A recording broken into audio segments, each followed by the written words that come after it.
ఇది నిన్నటి వార్తను ఇవాళ రాసుకొచ్చి ఆదివారం ప్రింటెడ్ అని చెప్పిండ్రు.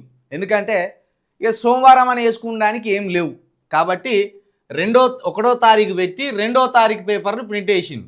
ఇట్లుంటుంది. ఈ దగ్గర ఇలా 14 పేజీలు ఉన్నాయి. 14 పేజీలలో ఇదే ఇక మొత్తం ఇదే 14 పేజీలు ఇట్లనే ఉంటాయి. నువ్వు ఏ పేజీ తీసుకున్నా ఇంతే ఉంటుంది. ఏ పేజీ తీసుకున్నా ఈ వార్తలు ఏం లేవు. ఇక టోటల్ రాజకీయ నాయకులు కేసీఆర్ గారు అంటే నమస్తే తెలంగాణ పేపర్ పెట్టింది ప్రజల కోసం కాదు బీఆర్ఎస్ కోసం మాత్రమే అనేది అర్థమవుతుంది.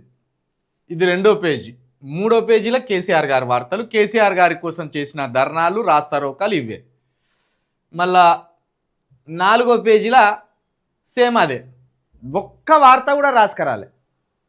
ఆదివారం రోజున ఒక్క సమస్య దొరకలేదా ప్రజలది?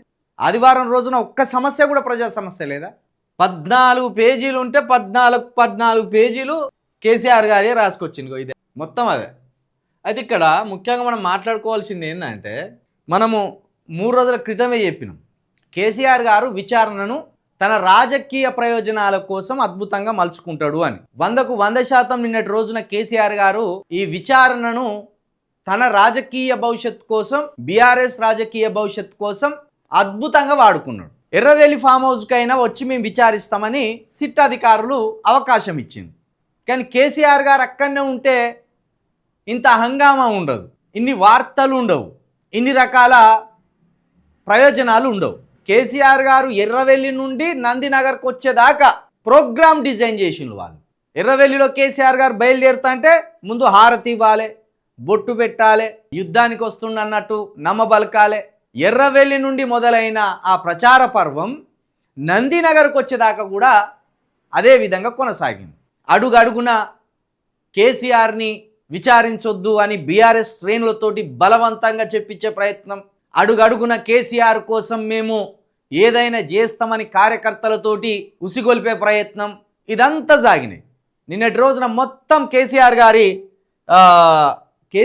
గారిని సిట్ అధికారులు విచారించొద్దని 33 జిల్లాల్లో బీఆర్ఎస్ శ్రేణులు బీఆర్ఎస్కు రాజకీయ ప్రయోజనం చేకూరేలాగున పెద్ద ఎత్తున నిరసన కార్యక్రమాలు అయితే చేపట్టడం జరిగింది. ఈ విషయంలో బీఆర్ఎస్ నిన్న సక్సెస్ అయిందని చెప్పాలి. బీఆర్ఎస్ నిన్న అద్భుతంగా సక్సెస్ అయింది. ఎందుకంటే ప్రతి నియోజకవర్గంలో ఒక 100 మందో 200 మందో, ప్రతి మండలంలో ఒక 10 మందో ఒక 20 మందో నిరసన కార్యక్రమాలు చేపట్టడం జరిగింది. మొత్తంగా కేసీఆర్ గారు అనుకున్న విధంగానే ఈ నిరసన కార్యక్రమాలు జరిగినాయి. ఇక్కడ ఒక సంతోషకరమైన వార్త ఏంటంటే, ఒకప్పుడు కేసీఆర్ గారు అంటే తెలంగాణ మొత్తం స్పందించేది, తెలంగాణ ప్రజలు, సామాన్య ప్రజలు స్పందించేది. ఇప్పుడు ఆ వాతావరణం లేదు. కేవలం బీఆర్ఎస్ శ్రేణులు మాత్రమే నిన్న స్పందించినాయి. ఇక వేరే వారెవ్వరు కూడా, ఆఖరికి మేధావులు కానీ, విమర్శకులు కానీ, జర్నలిస్టులు కానీ ఎవ్వరు కూడా విచారణ తప్పని ఎవ్వరు కూడా అనలేదు. కేవలం బీఆర్ఎస్ శ్రేణులు మాత్రమే, కేటీఆర్ గారు మాత్రమే ఈ విచారణ తప్పు, ఇది బలవంతపు విచారణ, కక్ష సాధింపు విచారణ అని బీఆర్ఎస్ శ్రేణులు మాత్రమే వ్యతిరేకించినాయి.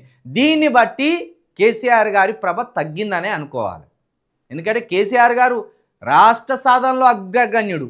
అలాంటి కేసీఆర్ని విచారిస్తున్నారంటే సామాన్యులు కూడా తిరగబడతారు, సామాన్యుల గుండి కూడా ఒక విప్లవం వస్తుందేమో, సామాన్యుల ప్రజలు కూడా దీన్ని వ్యతిరేకిస్తారేమో, దీన్ని క్యాచ్ చేసుకోవాలని బీఆర్ఎస్ పార్టీ అనుకున్నది. కానీ అందుకు రివర్స్ అయిపోయింది. ఏ సామాన్యుడు కూడా నిన్న తన పనులను ఆపేసుకొని కేసీఆర్ గారికి ఏమైపోతుందో, కేసీఆర్ గారిని అరెస్టు చేస్తారేమో అని ఎవరు కూడా బాధపడలేదు. ఎవరి దినచర్యల్లో వాళ్ళు భాగమైపోయి ఉన్నారు. కానీ బీఆర్ఎస్ శ్రేణులు మాత్రం రోడ్డు ఎక్కి 1 గంట పాటు హల్చల్ చేసి తర్వాత లంచ్ పీరియడ్కి ఇంటికి వెళ్ళిపోయి ఎవరి పనులు వాళ్ళు చేసుకున్నారు. అది జరిగింది నిన్న.